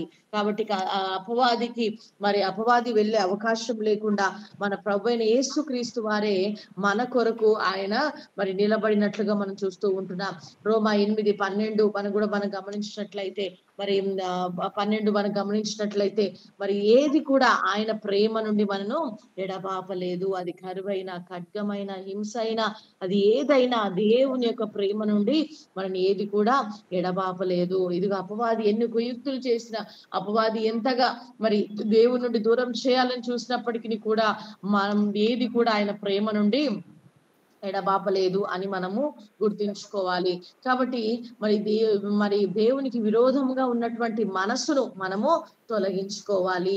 మరి అపవాది ఎప్పుడు కూడా మనను మరి చీటింగ్ చేయడానికి, మోసపుచ్చడానికే అపవాది ప్రయత్నిస్తూ ఉంటాడు. కానీ మరి దేవుని సన్నిధిలో మనం యథార్థంగా ప్రార్థించిన వారంగా, దేవుని సన్నిధిలో యథార్థంగా ఆయన వాక్యమును ధ్యానిస్తూ ఆయన వాక్యమును నడుస్తున్నప్పుడు ఖచ్చితంగా మరి మనకు విరోధంగా ఉన్న మనసు అంతా కూడా తొలగించబడి సరి అయినటువంటి మరి మార్గములు, సరైన బోధలో మనం ముందు కొనసాగే కృపను దేవుడు మనకు అనుగ్రహిస్తాడు. కాబట్టి ఒకవేళ బలహీనత ఉన్న, అది ఏ రోగమైన బలహీనత ఉన్న దేవుని సన్నిధిలో మనం ప్రార్థించే వారంగా ఉండాలి. ఎప్పుడైతే మనం ప్రార్థన చేస్తామో ఖచ్చితంగా ప్రార్థనకు మనము ఆ యొక్క ప్రతిఫలం అనేది మనం ఖచ్చితంగా పొందుకుంటామండి. కొన్నిసార్లు మనం ప్రార్థనకు ప్రతిఫలం పొందుకోవట్లేదు అని మనం అనుకుంటూ ఉంటాం. కానీ దేవుని యొక్క వాక్యాన్ని మనం స్వీకరించి విశ్వసించినప్పుడు ఖచ్చితంగా మరి మనము దేవుని యొక్క వాక్యం ద్వారా స్వస్థతను మనం పొందుకుంటాం. పాల్ వాషర్ గారి దైవజనుడు ఆయన కూడా మరి చెప్తున్నటువంటి విషయాలు ఏంటంటే, ఒక్క వచనం తీసుకొని మనం ఎప్పుడు కూడా మరి మాట్లాడకూడదు, ఒక వచనం ద్వారా ఎప్పుడు కూడా వాక్యాన్ని ప్రసంగించకూడదు అని మనం గుర్తుంచుకోవాలి. మరి ఎప్పుడైనా వాక్యాన్ని తీసుకున్నప్పుడు దాని అర్థం మనము తెలుసుకోవాలి. ఎలా? పరిశుద్ధాత్మ ద్వారా ఆ నిజమైన ఆ యొక్క వాక్యపు అర్థం ఏంటో, ఆ లోతైన అనుభవము, ఆ యొక్క వాక్యములో ఉన్నటువంటి అర్థము మనకు అర్థమవుతుంది. కానీ ఒక్క మాట తీసుకొని ఇలా చేయకూడదు, అలా చేయకూడదు అని ప్రజల్ని లేక విశ్వాసాన్ని ఎప్పుడు కూడా మనం తప్పు మార్గములో నడిపించకూడదండి. ఉంటున్నారండి. చాలా సార్లు మనుషులు పెట్టే ఈ నిబంధన వల్ల ఎంతో మంది బంధకాల్లో ఉండిపోతూ ఉంటున్నారు. మరి మేడం గారు తెలిసినటువంటి ఒక సహోదరి, ఆమె చాలా బంధకాల్లో పెంతెకోస్తులో ఉండి ఆమె చాలా ఇలా చేయకూడదు అలా చేయకూడదు అని ఇతరులు చెప్పే మాటలు బట్టి ఆమె ఎంతో కృంగిపోయిందంట. కానీ ఎప్పుడైతే మరి దైవజనులు మరి పాల్ వాషర్ గారు వీరి యొక్క మరి వీరందరూ కూడా చెప్పే మాటలు, దేవుని యొక్క వాక్యం ఆమె తెలుసుకుందో, ఇలా కాదు కానీ నేను సర్వసత్యంలోకి నేను నడిపించబడాలి, నేను ఒక స్వేచ్ఛ జీవితాన్ని నేను జీవించాలి, మరి దేవుణ్ణి నేను ఆరాధించాలన్న ఆశతో ఆమె మరి ఆ యొక్క మాటలు విని, ఆ బోధ విని, వాక్యం విని ఆమె నేర్చుకున్నప్పుడు ఆమె స్వతంత్రాలుగా మరి ఎంతో దేవుని స్తుతించడం, బంధకాల నుండి విడిపించబడి ఆమె చక్కగా నాట్యం ఆడుతుంది, ప్రభుని ఆరాధిస్తూ ఉండేదంటండి. ఆమె ఎప్పుడైతే అలా నాట్యం ఆడుతూ ఎంతో చక్కగా దేవుని ఆరాధిస్తున్నప్పుడు మరి సేవకుడు ఫోన్ చేసి ఆమె అన్నాడంట, ఇదిగో నువ్వు ఎందుకు నాట్యం ఆడుతున్నావు, వ్యభిచారులే అలా నాట్యం చేస్తారు, అలా డాన్స్ చేస్తారు అని అన్నాడంట.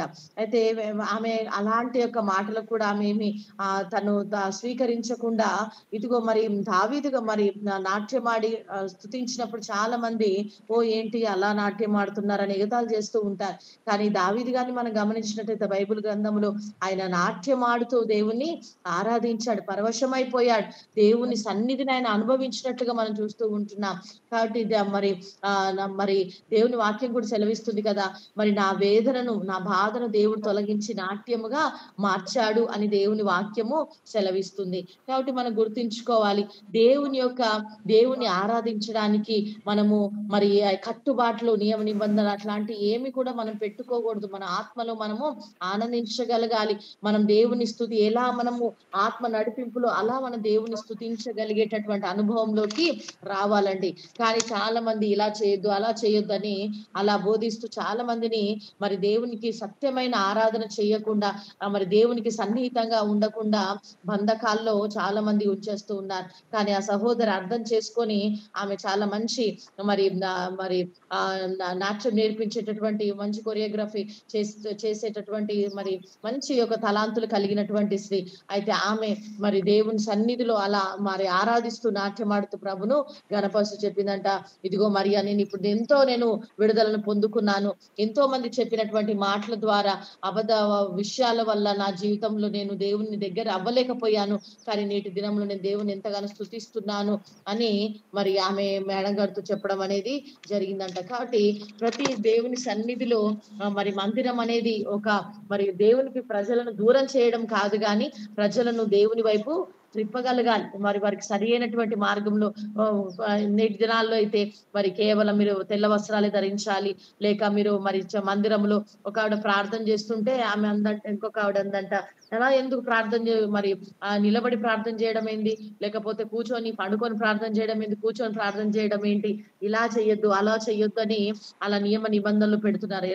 ఎలా ప్రార్థన కూర్చోవాలా, నిలబడాలా, ఇవన్నీ కూడా కట్టుబాట్లు చేస్తూ ఉంటున్నారు. అయితే ఆ సహోదరి అన్నదంట, నేను నా దేవుడు మరి మేము ఒక మంచి సహవాసంలో మేమున్నాము, లేక నేను దేవునితో మాట్లాడుతున్నాను, మధ్యలో నువ్వెవరు చెప్పడానికి అన్నప్పుడు ఆమె నిజమే సరే సరే అని చెప్పేసి ఆమె వెళ్ళిపోయిందంట. అంటే మరి దేవునితో సహవాసం చేయనివ్వకుండా, దేవునిలో ఒక సరైన మార్గంలోకి వెళ్లకుండా ఎంతో మంది ఎన్నో రీతులుగా కట్టుబాట్లు చేస్తూ మరి అలా జీవితాలను బంధించేటటువంటి వారు ఎంతో మంది ఉంటున్నారు.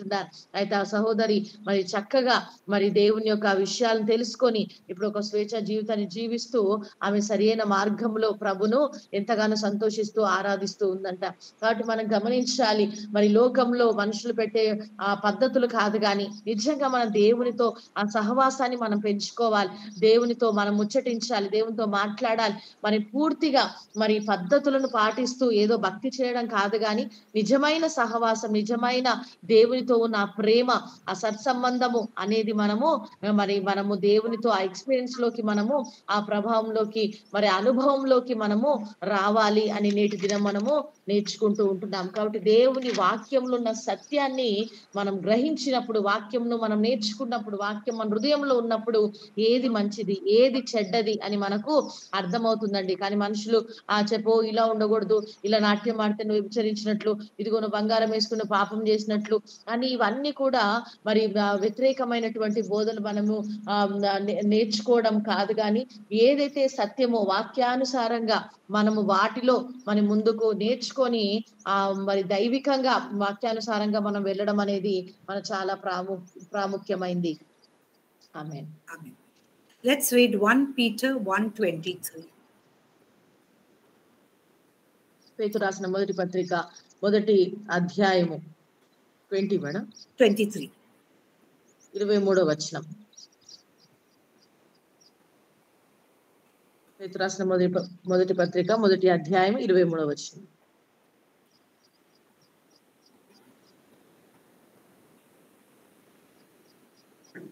ఏలయనగా సర్వ శరీరులు గడ్డిని పోలిన వారు, వారి అందమంతయు గడ్డి పువ్వు వలె ఉన్నది. 22nd 23 తెలుగులో అయితే అదే ఉందక్క. ఏలయనగా సర్వ శరీరులు గడ్డిని పోలిన వారు, వారి అందమంతయు గడ్డి పువ్వు వలె ఉన్నది. Born of, having been born again of, madam having been born again of non-corruptible seed through the word of God which lives and abides forever. That one 20 ma'am.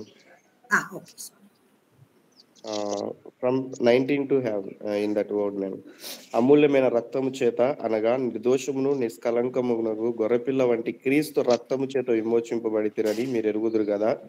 ఆయన జగత్తు పునాది వేయబడక మునిపే నియమింపబడెను గాని తను మృతులలో నుండి లేపి తనకు మహిమ నిచ్చిన దేవుని ఎడల తన ద్వారా విశ్వాసులైన మీ నిమిత్తము కడవరి కాలమందు ఆయన ప్రత్యక్షపరచబడెను కాగా మీ విశ్వాసమును నిరీక్షణయు దేవుని యందు ఉంచబడి ఉన్నది. మీరు క్షయమయ బీజము కాక శాశ్వతమగు జీవము గల దేవుని వాక్య మూలముగా అక్షయ బీజము నుండి పుట్టింపబడిన వారు. Thank you. Hebrews 4:11 and 12. Hebrew 4వ అధ్యాయము 11, 12 వచనాలు.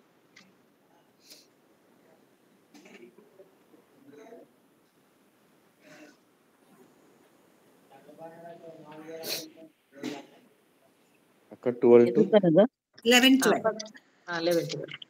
ఎందుకనగా దేవుని యొక్క వాక్యము సజీవమైన బలము గలదై రెండంచులు గల ఎటువంటి ఖడ్గము కంటేను వాడిగా ఉండి ప్రాణాత్మలను కీళ్లను మూల్గలను విభజించునంత మట్టుకు దూరుచు హృదయం యొక్క తలంపులను ఆలోచనలను శోధించుచున్నది.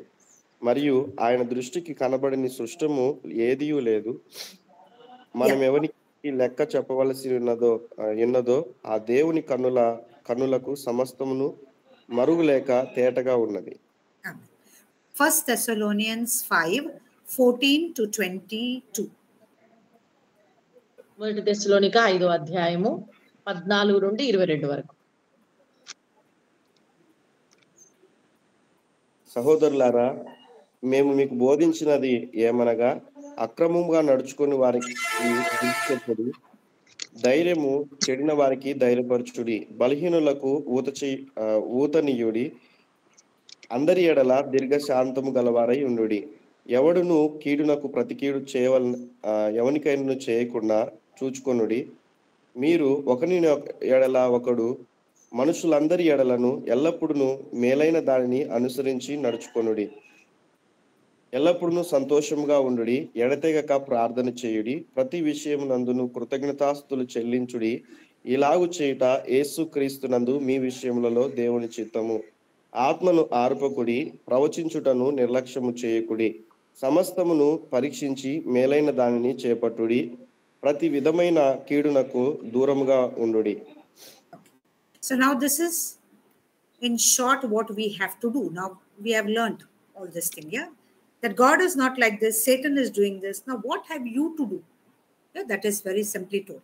Now what does Peter say? That all of us now We are born again.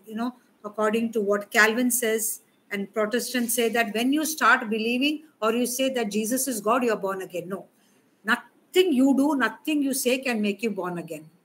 The whole of the universe is born again through the death and resurrection of Jesus Christ, not my saying. Peter is saying, having been born again of non-corruptible seed through the word of God which lives and abides in you. When Jesus spoke to his disciples in John, he says that, when I go there, all of us will come to live in you, because there is no difference between the Father, Son, and Holy Spirit. When we say Holy Spirit lives in us, we can easily say Jesus lives in us, Father lives in us. They all are one, co-equal and one. Yeah. So now you're already born again through the word of God. Through Jesus, you're born again. Now you have the faith of Jesus, not faith in Jesus. See, when the Bibles were translated, they're translated by Calvin people. So they say faith in Jesus. No, faith of Jesus is given to you because your nature is changed now. This is very important to understand. You can have faith in Jesus only through the faith he has given you when he made you born again. Please remember that. Yeah, nothing you do can give you the faith except the faith given to Christ, who has given you a new nature. Now, Hebrews is very important to understand.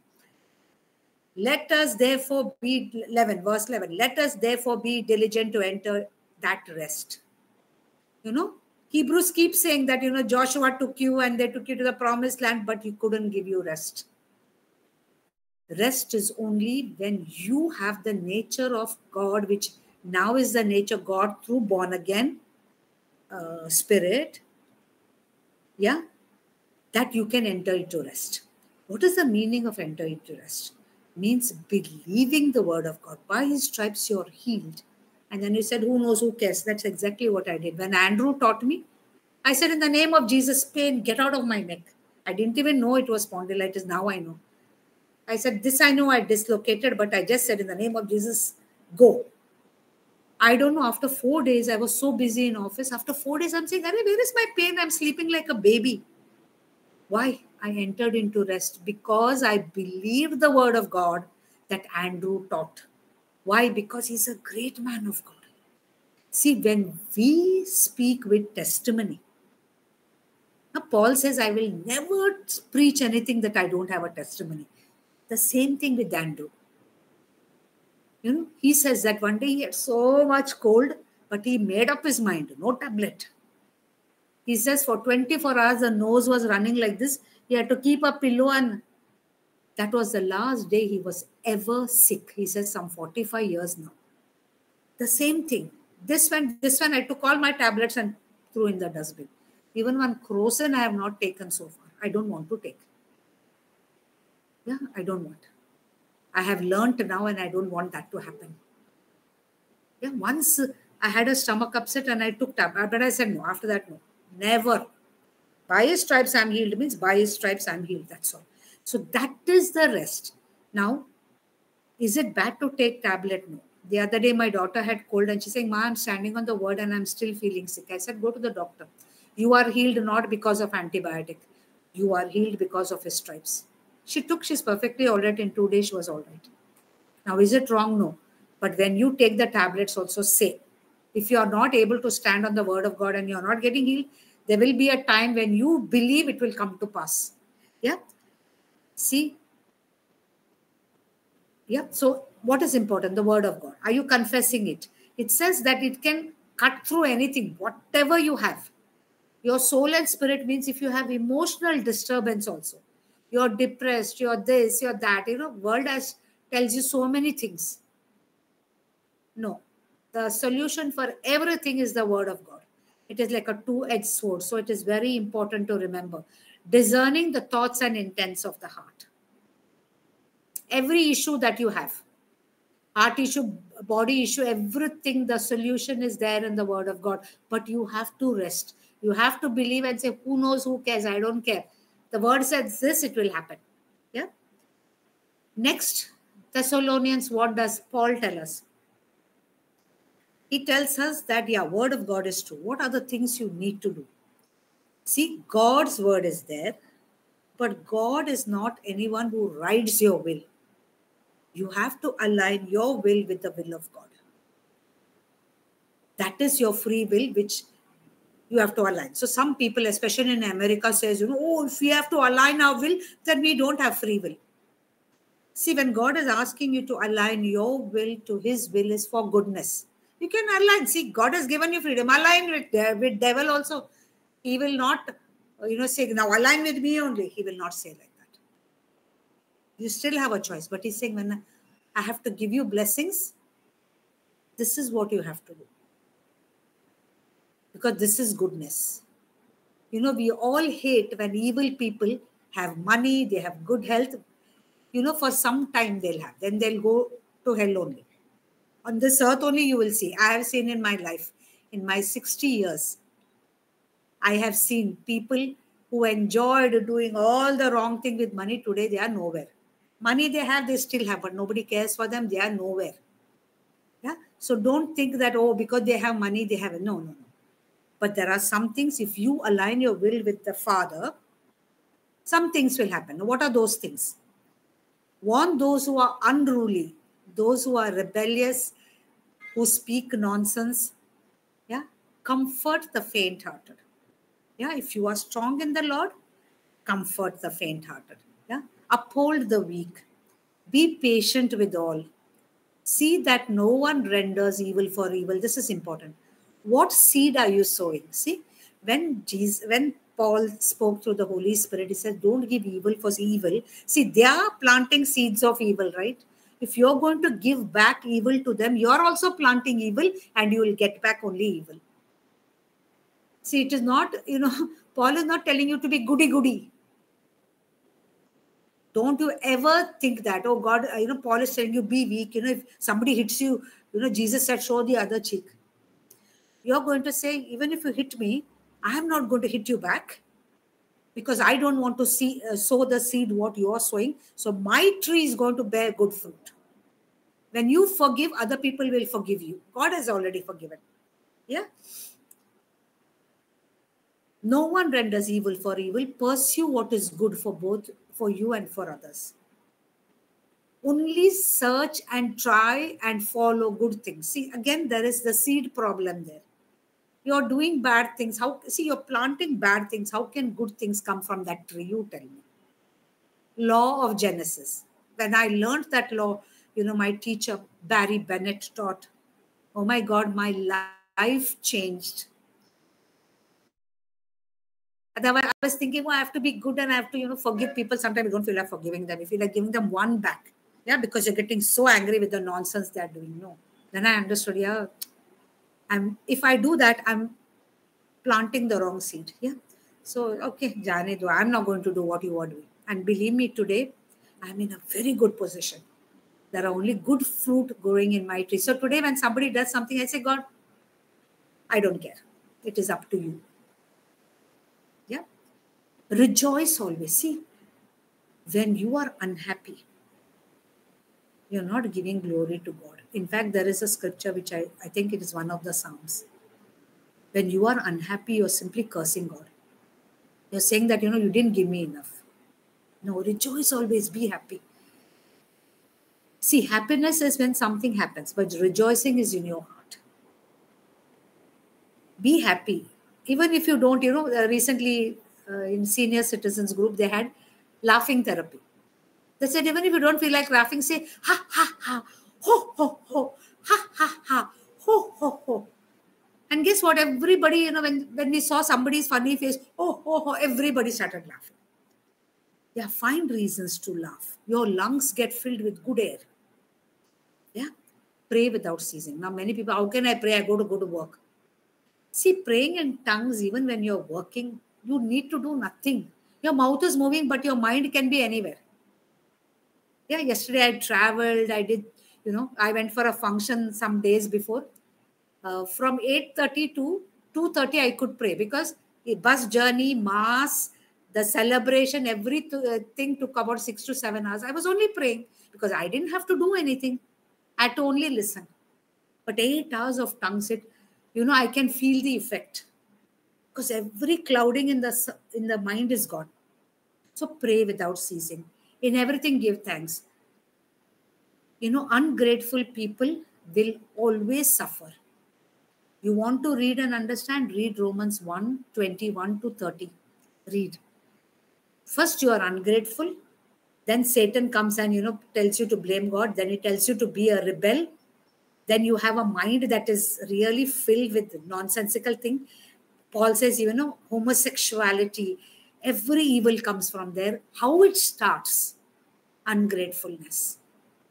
Please read Romans 1:21 to 30, because I don't have time to. I have done this on Thanksgiving. I have done this. If you can go to the sermons, read it. Very important. For this is the will of God for you in Christ. All this.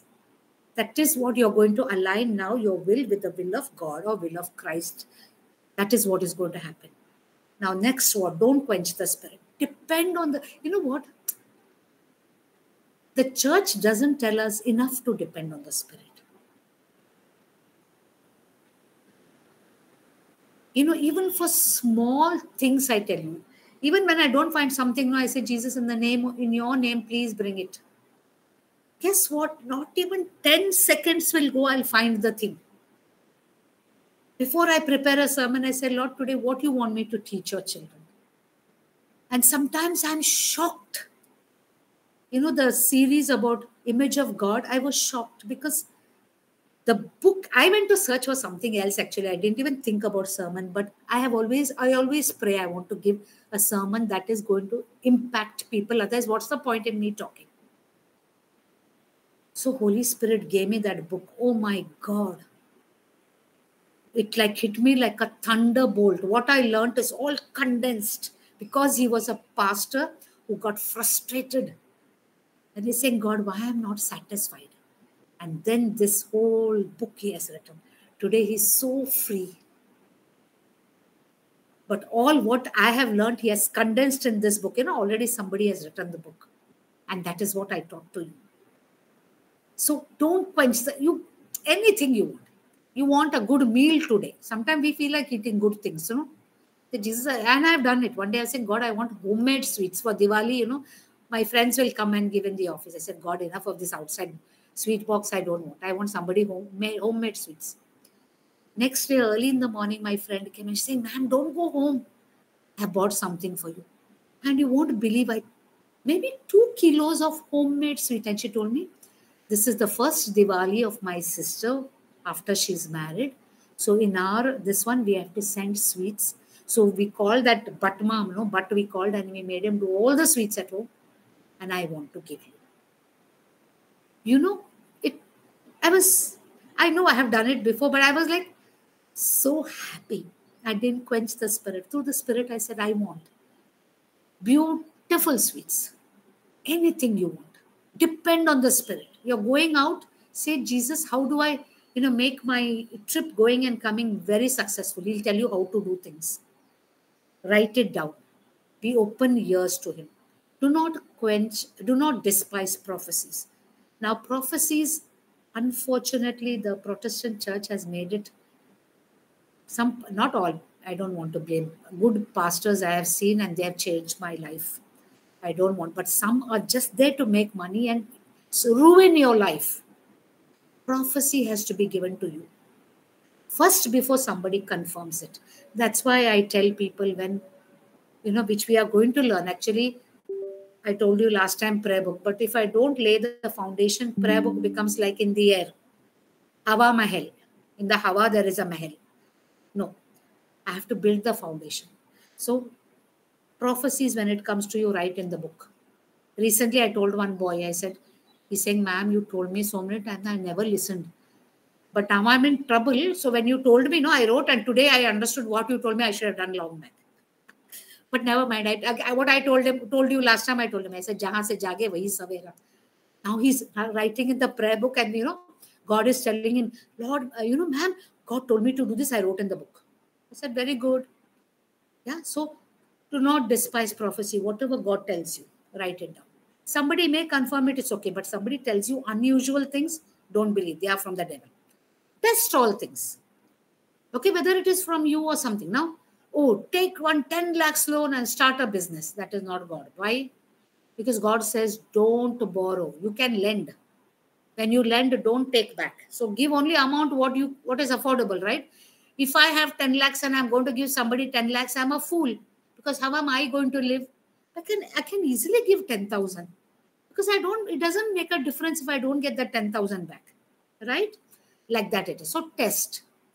Hold fast to what is good. Don't hold things which are evil, like, wanting to take revenge, wanting to curse people, keeping anger, taking offense. Don't hold on to that. Abstain from every form of evil. I don't know how better to put this. You want the word of God to work? Abstain from every form of evil, which includes lies. I have seen very sadly